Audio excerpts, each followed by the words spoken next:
கிறிஸ்துவுக்குள் மிக அன்பானவர்களே, தினமொரு தூதன் வழியாக உங்களை வாழ்த்துகிறேன். இந்த நாளிலே ஏசாயா தீர்க்கதரிசன புஸ்தகம் 60வது அதிகாரம் 22வது வசனம். சின்னவன் ஆயிரமும் சிறியவன் பலத்த ஜாதியுமாவான். கர்த்தராகிய நான் ஏற்ற காலத்தில் இதை தீவிரமாய் நடப்பிப்பேன் என்று ஆண்டவர் சொல்லுகிற ஒரு நல்ல வார்த்தை, நல்ல ஒரு வாக்குத்தத்தம். அவர் தேவனுடைய பிள்ளைகளாகிய நம்மை குறித்து வைத்திருக்கிற திட்டங்களில் இதுவும் ஒன்று.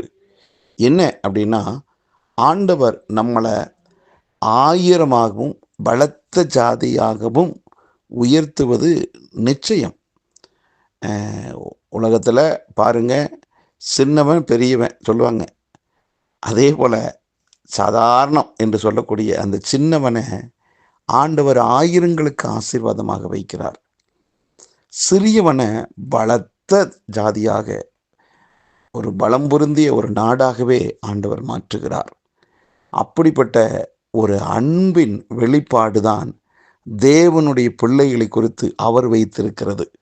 அன்பானவர்களே, உங்கள் வாழ்க்கையில் நீங்கள் ரெண்டில் யாரோ ஒருத்தராக தான் இருக்கணும். நிச்சயமா இந்த பூமியில் அவருடைய சாயலில் ரூபத்தில் படைக்கப்பட்ட நாம் சாதாரணப்பட்டவர்கள் அல்லவே அல்ல.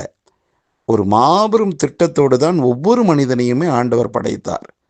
அப்படி படைக்கப்பட்ட நீங்கள் நானும் இந்த ரெண்டு வகையில் ஏதோ ஒரு வகையில் தான் இருப்போம். அன்பானவர்களே, நம்புங்கள். ஒருவேளை நீங்கள் சின்னவனாக எடுத்துட்டீங்கன்னா நீ ஆயிரங்களுக்கு நீங்கள் ஆசீர்வாதமான ஒரு பாத்திரம்தான். சிறியவன் என்று நீங்கள் எடுத்துக்கொண்டால் நீங்கள் பலத்த ஒரு வலிமை மிக்க நாடாகத்தான் நீங்கள் இருப்பீங்க.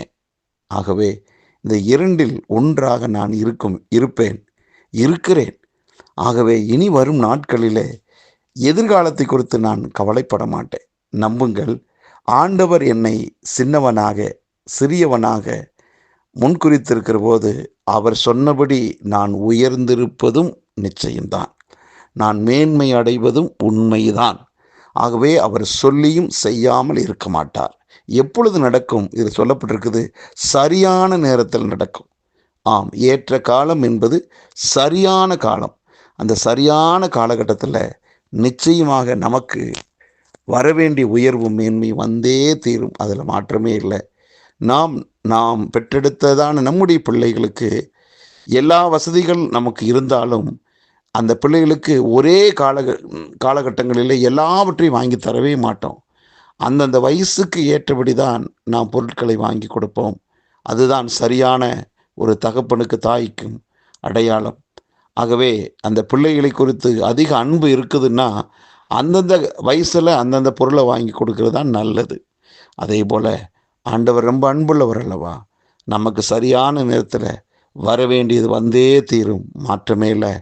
நீங்கள் அவருடைய வளையத்துக்குள்ளே வந்ததுனால கட்டாயம் உங்களுக்கு ஆண்டவர் கொடுக்காமல் உயர்த்தாமல் இருக்க போவதே இல்லை. நீங்கள் உயர்த்தப்பட்டே ஆகணும்.